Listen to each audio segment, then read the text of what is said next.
I am back. I hope you are all doing well. Today I have something really special for you.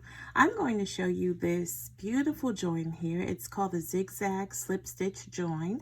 It's done using a crochet hook. Don't run away, knitters. It's okay. It's actually very easy to do. And I'm going to show you that today.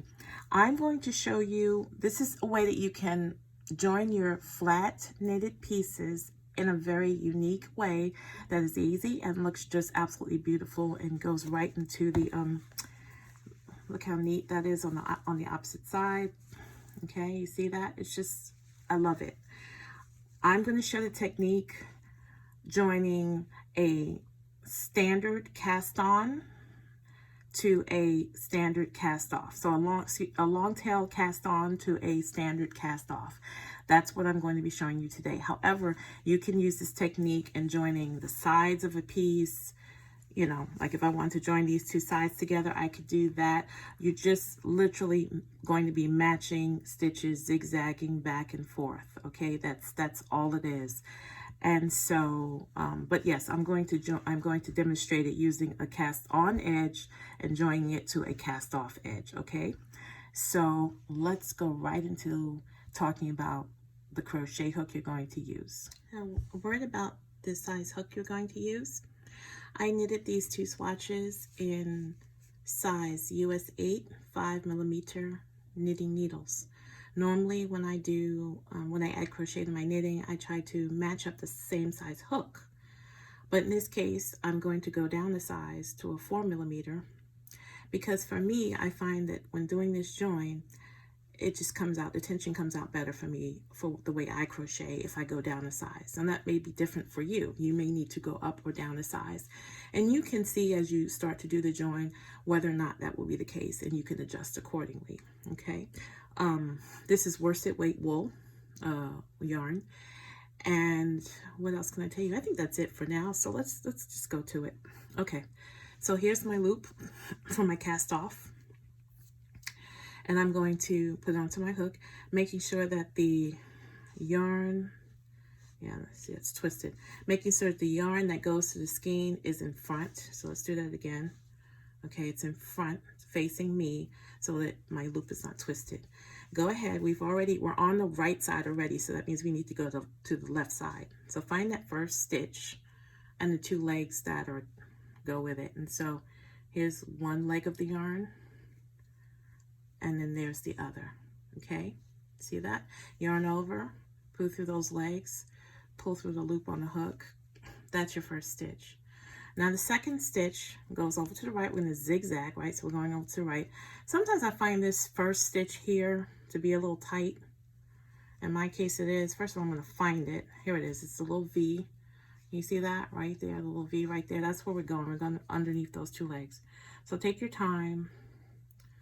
And after that, it should become a lot more loose. But I guess that's another rule of thumb too, is to just make sure that you don't cast off too tightly. In this case, I cast off a little tighter than I normally would, but it's okay. So it's underneath those two legs of that right side stitch, yarn over, pull through the legs, pull through the loop on the hook, and then that's it. Going over to the left side again, zigzagging.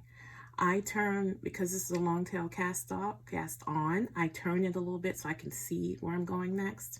Versus like this, it's hard to see, so turn it to the side. There go those two legs right there, right? Go underneath those. That's that next stitch that you cast on with. All right. Yarn over underneath the legs. Oh, I split my yarn. Give me a second. Okay, that's better. Yarn over, go underneath those legs. Through the loop on the hook, and there you go. Over to the right side. It becomes easier. There it is. I'll get my finger out the way so you can see what I'm doing. See? 1, 2 legs. Through the legs, through the loop. There you go. Over to the left side. Find the next stitch. The 2 legs. The legs. The loop. See how it's starting to zigzag? And this is such a forgiving join. Like, even, I'll be honest with you, even if you like didn't get it quite, you know, into the stitch or something, it kind of covers a multitude of oopsies. So, which is, I love it as well. So, okay, that's that next stitch on the right side. Yarn over, through the legs, through the loop on the hook. I'm gonna do that another time, again on the left side for you. I'm trying to go slow so you can see what's going on, right? I don't want to go too fast and you don't see what I'm doing. That serves you no purpose for me to do that, okay? Let's go to that right side again. That's that next stitch right there underneath the two legs. Oh, I get that in frame. Yarn over, through the legs, through the loop. And you're going to keep going back and forth like that, zigzagging left to right. Let's do this again. Let me get my finger out of the way. See? Underneath those two legs, yarn over, underneath the legs, through the loop on the hook. And look how pretty that's turning out. See, it's starting to zigzag. You're starting to see the pattern there. So you're going to keep going back and forth, left, right, left, right, left, right, until you seam your entire piece. I'm not going to bore you while watching me do that on screen, but I'm going to come back and show you the finished results for this piece. And I'm going to talk to you a little bit about weaving in your ends, because I think that's important as well. I'll be right back. Okay, so I've seamed this piece all the way up to my lovely zigzag. And one thing I want to show you, I mentioned that it's easy to take out, and literally, let me show you. Oh, I don't like it. So I literally pull and it comes out. See that? And I can go all the way back down to my original loop without a problem. But I do like how this came out. So let me do those last two stitches for you again, so you can see. Left side, okay. Going zigzagging right over to the right side, underneath those two loops, pulling through. And this last left side right here, pulling through, okay? I'm going to do one more to the right on the edge here, and do one more stitch. At this point, you can cut your yarn and pull it out so that you can weave in this little end. Leave at least 6 inches for yourself. Now, something else I'm going to show you, and I think I need to do a video on this as well, about knitted edges. So you can see that my knitted edges have a nice, neat V shape as well, right? That is the result of me, instead of knitting the last stitch on the edge, putting my yarn in front, slipping the stitch purlwise, turning, and then knitting it on the other side, and that gives a nice edge. I will also do a video on that, but for now, here's my end, and I'm going to weave it in. So what I will do is I will let me go get a tapestry needle. Okay, so I've got my tapestry needle. I'm going to thread that on. One thing I will mention, that if I'm threading it on the wrong end, hold on. If your edges, give me a second, let me thread this like I said I would. Okay, here we go, I'm threading this on. All right, threading my tapestry needle. Okay, if your edges are different than mine and you did not slip the stitch at the end, you know, the way I described, that's okay, okay? You may want to, in that case, do one extra zigzag stitch on that left side, just to bring it to the full height of your piece, okay? To cover that side and cover up anything over here. However, because I did slip the stitch on the ends, you're going to join these two V's, okay? Let me show you. So I have a V over here and a V over here, and I'm going to join those together, okay?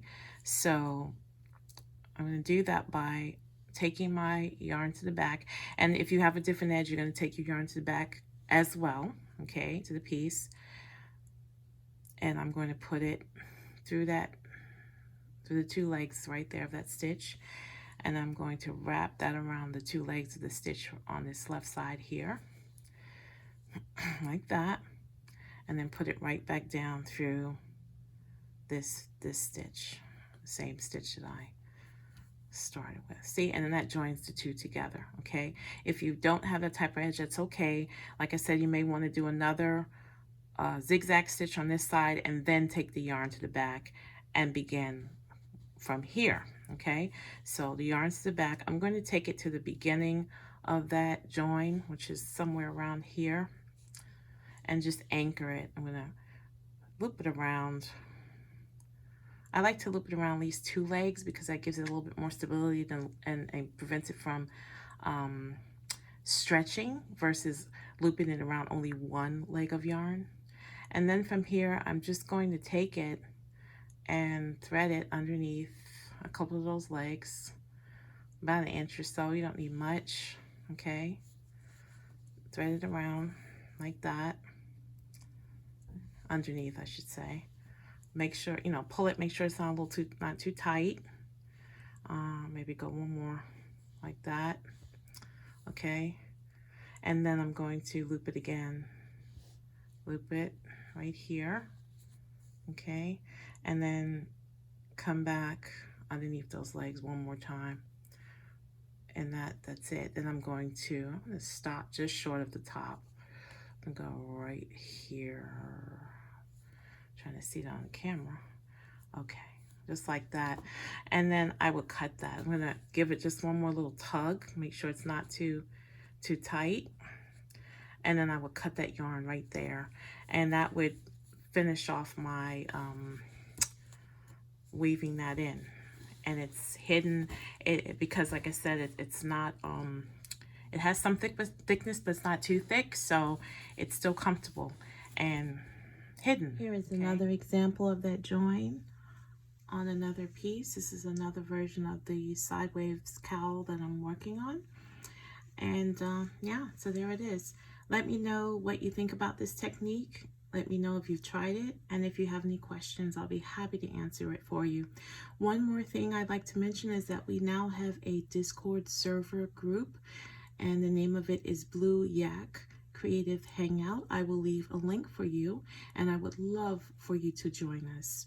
I hope you have a wonderful day. Thank you for spending some time with me. I appreciate it, and you take care of yourself. Bye-bye.